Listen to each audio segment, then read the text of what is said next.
Bonne nouvelle pour les fans du Barça. Le club a réussi à arracher une recrue de dernière minute dans ce mercato mouvementé. Mais ce n'est qu'une partie de l'actualité. Le verdict est tombé pour Fermín López, une énorme avancée pour Ronny Bargi, et à l'autre bout du monde, Luis Suárez et Sergio Busquets se retrouvent en plein scandale en MLS. Restez bien avec nous jusqu'à la fin, car chaque info est un tournant pour le Barça et ses légendes. Le feuilleton Fermín López, enfin terminé. Depuis des semaines, son avenir était en suspens.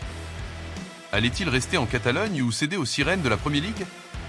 Chelsea et d'autres clubs anglais avaient mis la pression avec des offres alléchantes. De quoi remplir les caisses du Barça, toujours en difficulté financière. Mais Xavi n'a jamais cédé.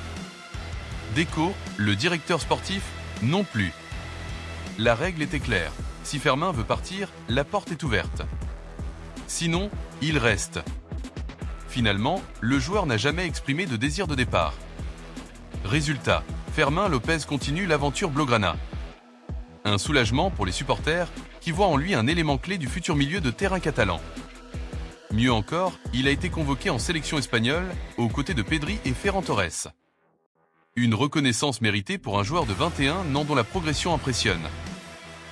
Une recrue surprise de dernière minute. Alors qu'on pensait le mercato terminé, le Barça a réussi un joli coup en signant Emilio Bernard, gardien espagnol de 26 ans. Formé à Villarreal, passé par le Racing Ferrol, il débarque librement après sa fin de contrat au CD Teruel. Pourquoi ce recrutement est-il stratégique? Parce que Ter Stegen est blessé pour plusieurs mois, et que les jeunes gardiens de la réserve doivent souvent dépanner en équipe première. Bernard apporte donc de l'expérience et de la stabilité au Barça Athletic. Il a signé jusqu'en 2026 et commencera l'entraînement dès cette semaine. Giuliano Belletti, coach du Barça Athletic, compte sur lui pour sécuriser la montée en division supérieure. Le soulagement Ronny Bargi. C'est l'autre gros dossier qui faisait trembler les supporters. Le jeune Suédois de 19 ans, recruté cet été, n'était toujours pas inscrit officiellement auprès de la Liga. Un risque énorme.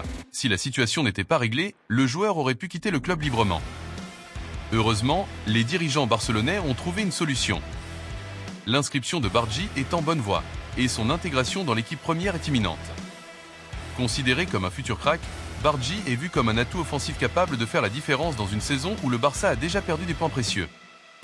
Les supporters attendent avec impatience de le voir évoluer aux côtés de Lamine Yamal et Lewandowski. Un début de saison mitigé en Liga. Sur le terrain, Barcelone a souffert. Malgré un Ter Stegen absent et une équipe encore en rodage, ils ont arraché un match nul grâce à un immense Joan Garcia dans les buts. Le gardien a multiplié les arrêts décisifs, évitant une défaite qui aurait fait très mal. Après 3 journées, le Barça compte 7 points. Correct, mais pas suffisant pour suivre le rythme d'un Real Madrid déjà lancé à pleine vitesse. Les prochains matchs seront cruciaux pour ne pas laisser les rivaux madrilènes prendre une avance trop confortable. Symbole de collision scandale en MLS, Suárez et Busquets dérapent. Pendant ce temps, de l'autre côté de l'Atlantique, 2 anciennes légendes du Barça font parler d'elles pour de mauvaises raisons. Lors de la finale de la League Cup, perdu 3-0 par l'Inter Miami face à Seattle, les nerfs ont lâché. Sergio Busquets, habituellement calme, a perdu son sang-froid et asséné un coup de poing au jeune Obed Vargas. Les images font le tour des États-Unis. Et comme si cela ne suffisait pas, Luis Suárez a franchi la ligne rouge quelques minutes plus tard. Altercation physique, geste antisportif, crachat. Le chaos total. Les sanctions risquent d'être lourdes. Suspension de plusieurs matchs, amende salée, voire une mise à l'écart temporaire. Un nouvel épisode sombre pour Suárez, déjà coutumier des débordements, et une première grosse tâche dans le parcours américain de Busquets. Conclusion. Entre un Fermín López qui reste fidèle au Barça, une recrue surprise qui vient renforcer la réserve, et Ronny Bargi sur le point de s'intégrer définitivement, le club catalan a réussi à sauver son mercato de justesse. Mais l'équilibre reste fragile, et la saison s'annonce intense, sur et en dehors des terrains. Et vous, qu'en pensez-vous? Fermín López a-t-il eu raison de rester? Bargi peut-il s'imposer rapidement? Et que dire du comportement de Suárez et Busquets en MLS? Dites-le moi dans les commentaires, je lirai vos avis avec attention. On se retrouve très vite pour une nouvelle édition.